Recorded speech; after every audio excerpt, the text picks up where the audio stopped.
All right, man, let's kick our boxing awards off. We're almost towards the end of the year and really no more meaningful fights really going on. Let's talk about Duck of the Year. Let's talk about the upset of the year. And then I might do one more tomorrow. And through the week, I'll finish them off. We do the event of the year, fighter of the year, fighter of the decade, all the regular stuff, upset and all that stuff. So one at least be coming later. I'll double them up. But let's talk about Duck of the Year, upset of the year. We start off with Duck of the Year. My top three: Canelo Alvarez, Leo Santa Cruz, and Gervonta Tank Davis. As you seen the video play before the video.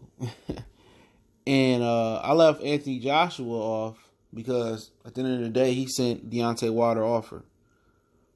All right. Anybody else, maybe I forgot some people here and there, but you can put Tite in there as honorable mention. He ducked the fade with a new UI, and then gonna try like he want the fade. He didn't want the fade. That's why he got stopped.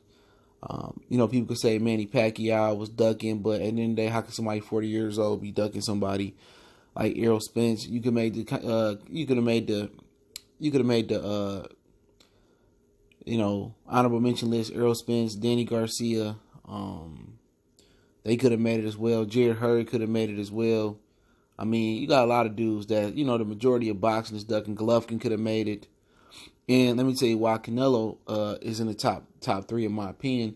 Canelo dropped his belt. We talking facts. He dropped his belt not to fight Jermell Charlo. I don't care what you say. That franchise champion is protection.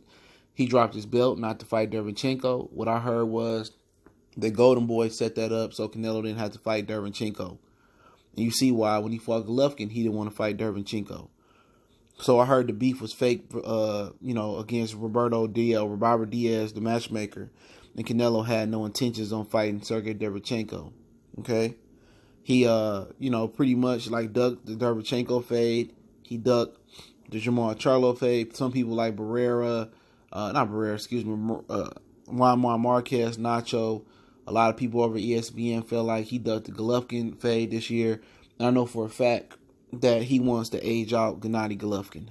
That is a fact. That's why he's pushing that fight back till September 2020. He want to age him out.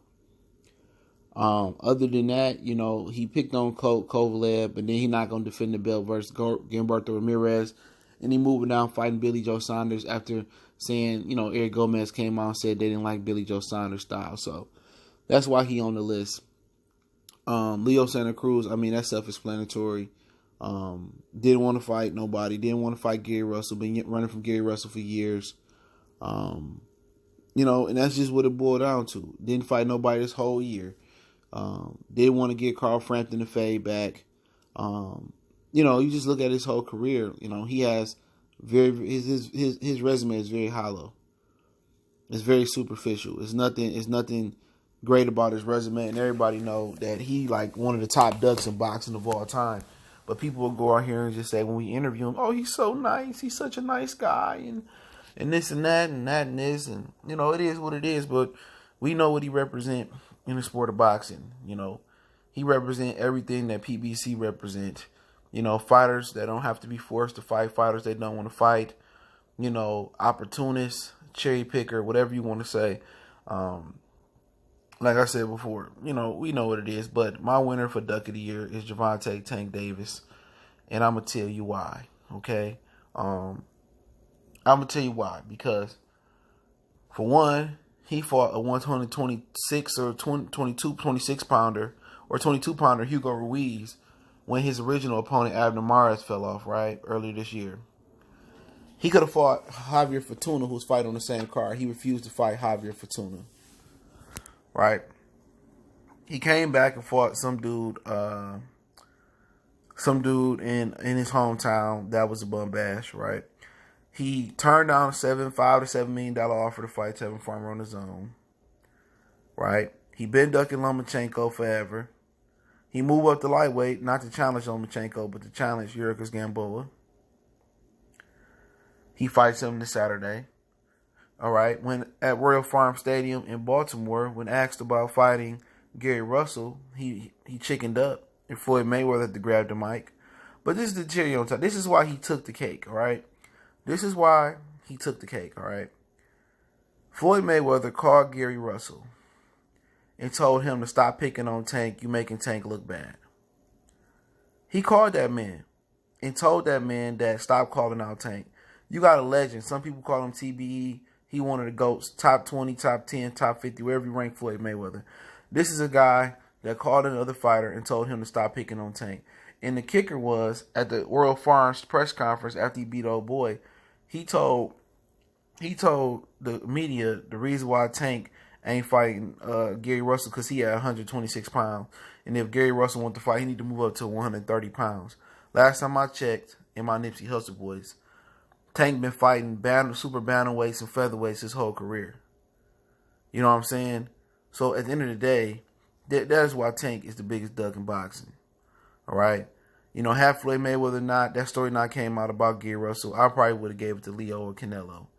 But Gervonta Tank Davis is the biggest duck in boxing with the Lomachenko, the Gary Russell, the resume, the way he moving, how much he talk about it, about being the best pound for pound, and he criticizing everybody. He by far the biggest duck in boxing.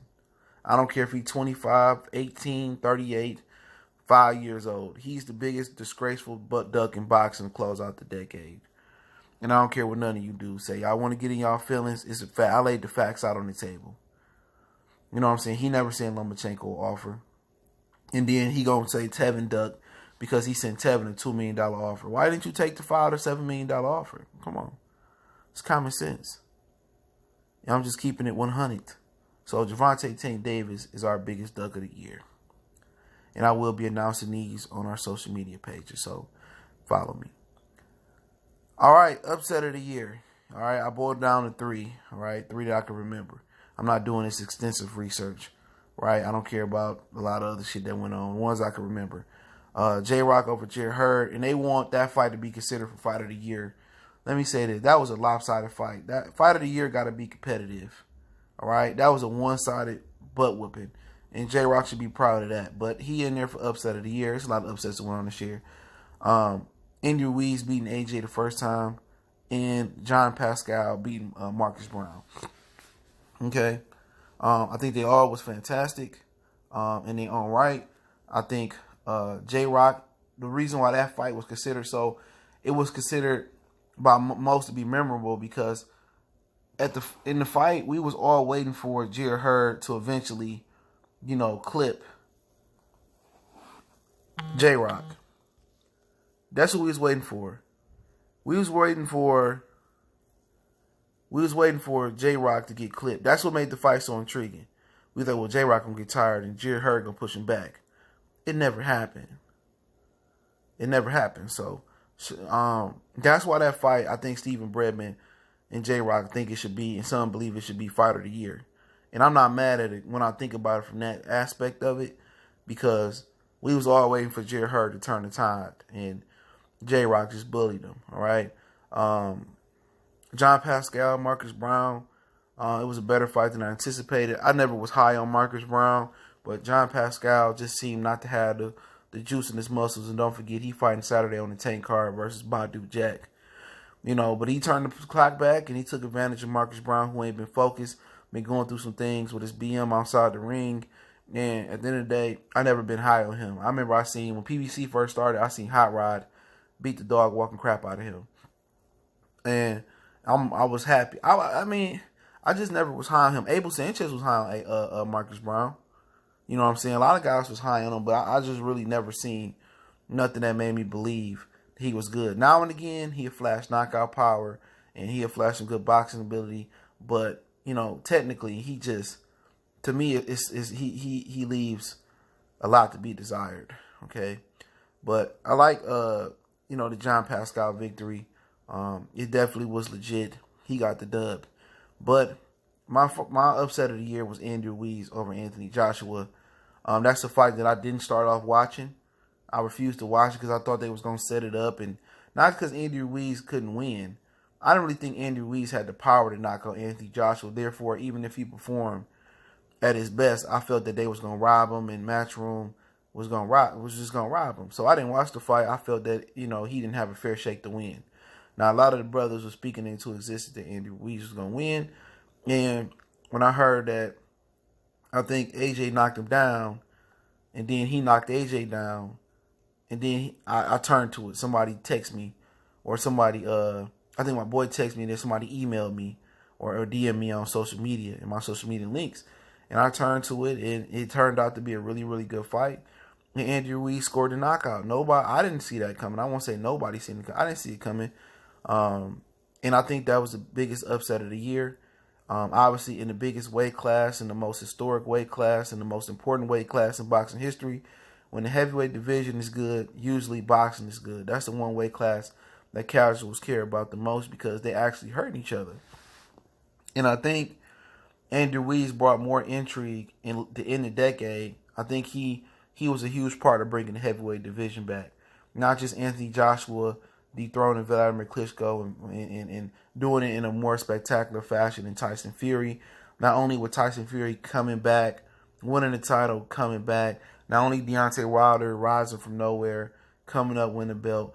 And you got Du Bois, and you got the Rock Kid from Philadelphia, FN Jabway, and you got contenders like Joe Joyce, Joseph Parker, Felipe Hargovich. I believe that helped top off the heavyweight division as, coming back. I think Andy Ruiz plays a huge footnote in this decade for the division coming back. And Anthony Joshua also plays a huge note in the division for it coming back and him regaining his titles. And obviously Wilder and Fury, everybody plays a huge, huge part because this is the deepest the heavyweight division and the most notoriety it got, since Lennox Lewis and Vitaly Klitschko fought. But I like Andy Ruiz for upset of the year. I mean, other people might have some other fights in there. I really can't think of no honorable mentions, off rip. But that was the upset of the year, man. And I got to give credit where credit is due. So shout out to Andy Ruiz for upsetting AJ in the first fight. And shout out to Gervonta Tank Davis for being our Duck of the Year this year. And as we go forward, the next one I'm not sure what I'm going to do. I might do Fight of the Year and Event of the Year or something like that. And I'll pair them up and I'll do it that way until we rock out towards the end of the year. But let me know if you differ on this in the comment section. Let me know who you think the Duck of the Year is and what you think the upset of the Fight of the Year is. And love to hear from you guys. But like I said before, we're going to move forward with some of these awards. And congratulations to our participants, our final three. Canelo, Leo, Tank for Tank the winner of the Duck of the Year. And for the upset of the year, it was, I think, Pascal, Browne, then Hurd and J-Rock for me, and then Andy Ruiz beating AJ being number one. Don't forget me on Facebook, Instagram, Twitter. You can reach out to the email if you have a business question, inquiry, sponsorship, video request. Keep sharing the videos. Want to make a donation to the channel? That link's in the description. Best way to donate is share the video. And other than that, check out our boxing playlist, man. News, rumors, heavyweight, middleweight, the whole nine. And, just keep checking out for me if you want to keep supporting the channel or keep supporting what I'm doing. Check out my other channel, More to See Sports Talk, predominantly Detroit Sports Talk and Detroit News. So salute to everybody one time for the one time. It's your boy CJ Goodfella Sports TV. And let me